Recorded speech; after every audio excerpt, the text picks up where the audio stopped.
अस्सलाम वालेकुम। ये हमारा सीईपी है, हम इसको समझना है। तो समझने से पहले हमें सीईपी के बारे में थोड़ा सा पढ़ना है। भाई सीईपी में करना क्या था? सीईपी में ये करना था कि भाई 2 मंथ्स थे हमारे, वो हमें प्रिंट करवाने थे और हमें 4 वैल्यूज़ हमें उन फंक्शन प्रोग्राम को देनी थी। ठीक है, तो ईयर देना था हमें, मंथ देना था, डेट देनी थी और डे देना था। तो ये सारी वैल्यूज़ दे के हमें 2 मंथ का ईयर प्रिंट करवाना है। और जो हमारा जो डेट होगी, स्टार्टिंग डेट, वहाँ से मंथ प्रिंट होना चाहिए। ज़रूरी नहीं है उसमें 60 डेज़ हों या डेट्स हों। 60 डेट्स नहीं होनी चाहिए, बस 2 मंथ होने चाहिए। ठीक है, तो स्टार्टिंग डेट से हमारा जो मंथ है वो प्रिंट होगा। और बस हमें हिंट दी हुई थी कि भाई स्विच केस से थोड़ा सा चलाने प्रोग्राम यूज़ करना है, तो हमने स्विच केस यूज़ किए हैं। बाकी गो टू एक्सवाई का कोई ख़ास काम नहीं मिला हमें जिससे हम कर सकें, तो गो टू एक्सवाई हमें यूज़ नहीं किया है। अब सबसे पहले जब भी हम कोई प्रोग्राम बनाते हैं तो हमें पता है कि हमें प्री प्रोसेसर डायरेक्टिव्स लेने पड़ते हैं। तो ये जो हमारी लाइब्रेरीज हैं ये हमने इंक्लूड कराए हैं। Hashtag include stdio, hashtag include conio.h। ये वो हैं जो हम जनरली यूज़ करते हैं scanf और printf के लिए। ठीक है, और ये थर्ड वाली stdlib.h ये कभी कभी यूज़ करते हैं, लेकिन हमने ये यूज़ यहाँ पे क्यों किया है, क्योंकि हम नीचे ब्रेक स्टेटमेंट यूज़ कर रहे हैं स्विच केस के अंदर। ठीक है, तो जब ब्रेक स्टेटमेंट स्विच केस में यूज़ करेंगे तो ब्रेक के लिए हमें stdlib वाली लाइब्रेरी चाहिए होगी, तो ये भी हमने इंक्लूड करवा लिया यहाँ पे। बाकी एक यहाँ पे हमारे पास है डिफ़ाइन की प्री प्रोसेसर डायरेक्टिव। ये हमने ये बेसिकली होता है एक मैक्रो, और मैक्रो से मुराद ये है कि आप कोई भी अपना एक फंक्शन बनाएं और उसको आपने बार बार कॉल कराना हो और उसमें आपने कोई वैल्यू स्टोर की हुई हो, तो वो बार बार कॉल होगा और जितनी उसने जगह घेरी हुई है ना वो उतनी रखेगा। तो मैक्रो का फ़ायदा ये होता है हमें बार बार चीज़ें उसको लिखना नहीं पड़ता। तो यहाँ पे जो डिफ़ाइन का जो फंक्शन है उसके अंदर हमने नंबर ऑफ़ मंथ्स लिए हैं। नंबर ऑफ़ मंथ से मुराद कि भाई हमने नंबर ऑफ़ कितने मंथ्स हैं हमारे और उनमें कितनी डेट्स आएंगी। हर मंथ की डेट अलग होती है कि भाई जनवरी में फॉर एग्जांपल 31 दिन होते हैं, फरवरी में 28 होते हैं, लीप ईयर के लिए फरवरी में 29 होते हैं। तो इस तरीके से हमने जो जितने भी हमारी जो डेट्स बन रही हैं वो हमने नंबर ऑफ़ मंथ्स के अंदर डाल दी हैं। ठीक है, तो इंटीजर 12 का मतलब ही है कि हमने 12 मंथ्स की जितनी भी डेट्स हैं वो नंबर ऑफ़ मंथ्स के अंदर डाल दी हैं। बाकी यहाँ पे हमने इंट प्रिंट कैलेंडर और इंट इंट इंट इस नाम से हमने एक फंक्शन बना लिया प्रिंट कैलेंडर के नाम से। ये नीचे यूज़ होगा, मैं आपको बताऊँगा। और get number of dates through months, इसका मतलब ये है कि हम जो डेट्स लेंगे वो हम मंथ के ज़रिए लेंगे, और इसके अंदर हमारा जो ये जो 2 इंट लिखे हुए ना, इनमें मेन काम जो होगा ईयर का होगा। ईयर का खैर इतना काम नहीं होगा, ज़्यादा काम हमारा मंथ का ही होगा। तो मंथ से ही हमने डेट्स और डेज लेने हैं। ठीक है, उसके बाद आ जाओ, ये कांस्टेंट इंटीजर लिखा हुआ है हमने। तो कांस्टेंट इंटीजर जो होता है मतलब वो एक कांस्टेंट वैल्यू है आपकी, और उसको आप चेंज नहीं कर सकते। अगर चेंज करना चाहोगे नीचे आप प्रोग्राम में कोई इसमें चेंजिंग लाओगे तो उसमें एरर आ जाएगा। तो इसलिए हमने इसको कांस्टेंट कर दिया, क्योंकि हमें नंबर ऑफ़ डेट्स हमने चेंज नहीं करनी है। अगर हम चेंज नहीं करते, कांस्टेंट नहीं रखेंगे तो चेंज हो जाएंगी। 31 से डेट जनवरी की कोई और आ सकती है। तो इसलिए हमने डेज और डेट्स जो हैं मतलब नेम जो है मंथ का और जितनी भी डेट्स हैं वो हमने कांस्टेंट कर दी हैं। Number of days in month ये हमने नाम रख लिया इसका। और इसके अंदर ये एरे है बेसिकली। ये जो कांस्टेंट इंटीजर की हम बात कर रहे हैं ये एरे है बेसिकली। ठीक है, तो इसके अंदर हमने जो है 12 मंथ्स जितने भी थे हमारे उनके सबके हमने डेज लिख दिए, कि डेट्स लिख दी सॉरी, कि कितनी डेट्स होती हैं। जनवरी में 31, फरवरी में 28 और फिर मार्च में 31। इस तरीके से हमने सारी डेट्स लिख दी हैं यहाँ पे। ठीक है, उसके बाद आप आ जाओ नीचे। नीचे क्या हो रहा है, हमने कांस्टेंट कैरेक्टर लिया हुआ है एक। कांस्टेंट कैरेक्टर का यहाँ पे ये है कि हम इस कैरेक्टर के अंदर हमने एक पॉइंटर यूज़ किया है, और पॉइंटर जो होता है वो एक स्पेशल वेरिएबल होता है जो कि एड्रेसेस को स्टोर करता है अपने अंदर, एड्रेसेस को और रेफरेंसेस को। तो इसके अंदर हम सेम टाइप की, जैसे अब हमने कैरेक्टर लिया है ना, तो इसमें हम कैरेक्टर ही स्टोर करवा सकते हैं, इसके अलावा कुछ नहीं स्टोर करवा सकते। हम इसमें इंटीजर स्टोर नहीं करवा सकते। अगर इंटीजर स्टोर करवाने लगेंगे तो ये एरर देगा हमें, ठीक है। तो हमने यहाँ पे कैरेक्टर के लिए हमने यहाँ पे एरे बनाई है और एक पॉइंटर यूज़ किया है। अब ये पॉइंटर का काम ये है कि जो नंबर ऑफ़ मंथ्स जो भी है ना, हमने नंबर ऑफ़ मंथ जो है वो ऊपर डिफाइंड डायरेक्टरी में नंबर ऑफ़ मंथ्स यहाँ पे दोनों जगह यूज़ किए हैं। अगर आप देखें तो यहाँ पे भी यूज़ किए हैं, इसके ऊपर भी यूज़ किए हैं। ये दोनों जाके ऊपर डिफाइन वाली डायरेक्टरी यहाँ पे जो नंबर ऑफ़ मंथ्स लिखे हैं इसके अंदर सेव हो रहे हैं। क्योंकि अगर आप देखो तो एरे जो फर्स्ट वाली है number of days in a month, तो ये जो नंबर ऑफ़ मंथ्स है ना, जनवरी के जो नंबर ऑफ़ डेट्स हैं 31 है फॉर एग्जांपल, तो इसका जो वो बनेगा ना एड्रेस, इसका एड्रेस बनेगा नंबर ऑफ़ मंथ्स और ब्रेसेस के अंदर 0।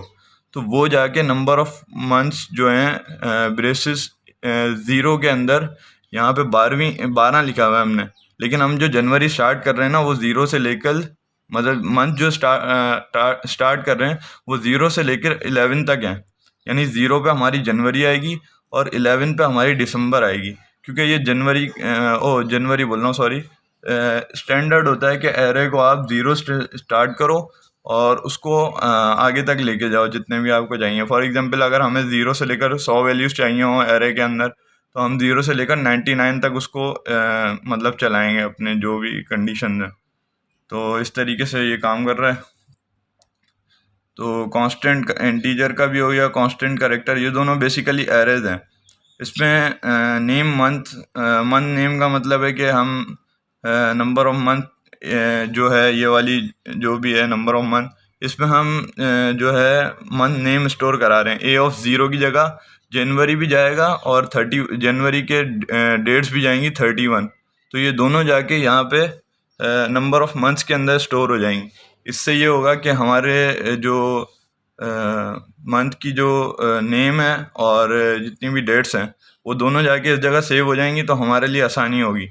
अब हम इसको जितनी दफ़ा मर्ज़ी कॉल कराएं, ये मैक्रो है, इसमें वैल्यू सेव होती रहेंगी हर मंथ की और हर मंथ के नेम की। तो इसको जितनी दफ़ा भी कॉल कराएं इससे हमें फ़ायदा ही होगा, क्योंकि हमें लिखनी नहीं पड़ेंगी बार बार ये वैल्यूज़। तो ये जनवरी हो गया, फरवरी हो गया, मार्च, अप्रैल, और ये एंड सो ऑन जा रहा है अप टू दिसंबर, ठीक है। तो यहाँ पे हमने जो नंबर ऑफ़ मंथ्स लिया ना, यहाँ पे हम इनको 12 भी लिख सकते थे। यहाँ पे 12 लिखते, यहाँ पे 12 लिखते, और फिर हमें इस डायरेक्टिव को बनाने की ज़रूरत नहीं पड़ती। लेकिन इससे ये हो रहा है कि मैक्रो हमारा बन रहा है, तो हमारे को आगे काम आएगा। चलो अब हम नीचे चलते हैं भाई। नीचे जाने से पहले हमने भाई एक मंथ के लिए अब हमें वो बनाना है कि भाई किस मंथ में कितनी वैल्यू वो रिटर्न करेगा ऊपर, ठीक है। तो get number of dates through months. अब मंथ्स के ज़रिए हमें डेट्स चाहिए थी, मतलब कौन सा ईयर इस्तेमाल हो रहा है, कौन सा मंथ इस्तेमाल हो रहा है। इसके लिए हमने एक फंक्शन बनाया था ऊपर, ये वाला, एक मिनट, ये वाला हमने एक फंक्शन बनाया था। इसको अब हम वापस क्या कर रहे हैं, ये हमारी होगी फंक्शन डिक्लेरेशन। तो नीचे जो हम यूज़ करेंगे एक बार वापस जब हम कॉल करवाते हैं तो ये हो जाएगी हमारी फंक्शन डेफिनेशन। अब जब हम फंक्शन डेफिनेशन करेंगे तो हमने इसको इंटीजर लिया था और इसका नेम लिखेंगे, वही इंटीजर लिखा और वही इंटीजर लिखा। लेकिन अब इंटीजर जो पहला वाला है उसके आगे हमने गिवन ईयर लिख दिया। गिवन ईयर से क्या होगा, जो हमने ईयर दिया हुआ है वो वाला ईयर चलेगा, और जो हमने मंथ दिया हुआ है वो वाला मंथ यहाँ पे आ जाएगा। फॉर एग्जांपल अगर हमने मंथ 0 दिया था, 0 का मतलब जनवरी होगा, तो वो यहाँ से स्विच केस में आएगा। गिवन मंथ नंबर 0 अगर हुआ, यहाँ पे 0 आ जाएगा। वो 0 वाले केस पे जैसे ही जाएगा वो यहाँ पे देखेगा कि भाई रिटर्न जो है number of days in month, जो जितनी भी वो हैं डेट्स मंथ के अंदर जो हमने स्टोर कराई हुई है 0th पे नंबर ऑफ़ मंथ के अंदर, तो वो 31 मंथ होंगे, वो जाके यहाँ पे स्टोर हो जाएंगे। ठीक है। अब जो जो हम मंथ डालते रहेंगे वो यहाँ से ये उठाता रहेगा केसेस से। और फरवरी के लिए बस एक स्पेशल चीज़ है कि भाई अगर लीप ईयर होगा, यहाँ पे कंडीशन भी दिखा रहा है गिवन ईयर डिवाइडेड बाय 4, अगर लीप ईयर होगा तो ये एक जो 28 का होता है फरवरी का दिन, उसमें ये +1 कर देगा, यहाँ पे ये +1 लिखा हुआ है। अगर नहीं होगा तो ये कॉलन लगा हुआ है। कॉलन का मतलब है कि इफ़ एल्स का यहाँ पे काम हो रहा है बेसिकली। ये जो कॉलन है ये एल्स का काम कर रहा है, और ये जो क्वेश्चन मार्क है ये इफ़ का काम कर रहा है। ठीक है। तो इस तरीके से ये काम कर रहा है। और अगर लीप ईयर नहीं होगा तो ये सिंपल 28 दिन जो है वो बता देगा।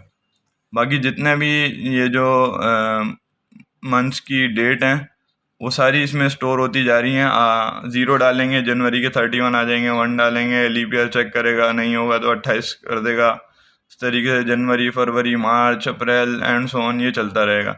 और 11 पे आगे दिसंबर आएगा, और दिसंबर के ऊपर हमने ब्रेक लगाया हमने ब्रेक सबके लिए है, लेकिन ये दिसंबर पे कहानी मंथ्स की जो डेट्स थी यहाँ पे ख़त्म हो जाएंगी इसकी। फिर हमारा जो फंक्शन आएगा वो आ जाएगा वॉइड मेन वॉइड।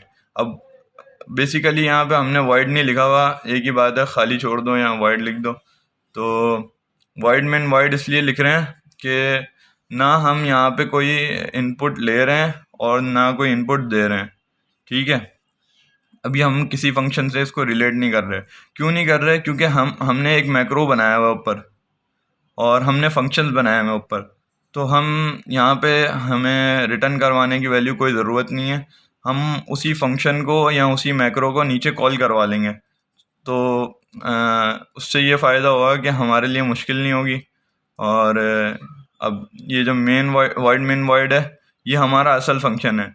इसके अंदर हम जितनी भी हमें वैल्यूज़ इंटर करनी है वो सारी यहाँ पे करेंगे। इसलिए हमने आई जे ये हमने कुछ इंटीजर्स लिए हुए हैं, और इनिशियल डेट हमारी वो वाली डेट है जहाँ से मंथ का स्टार्ट होगा। हमने इसको 1 इसलिए डिक्लेयर कराया क्योंकि हर मंथ 1 से ही शुरू होता है, तो इस वजह से 1 डिक्लेयर कराया। और स्टार्टिंग डेट की जो कहानी है वो थोड़ा सा नीचे है, वो मैं बताता हूँ। बाकी ईयर, मंथ, ये सारा हमें जो हमने जो है लेना है यूज़र से, तो इसलिए हम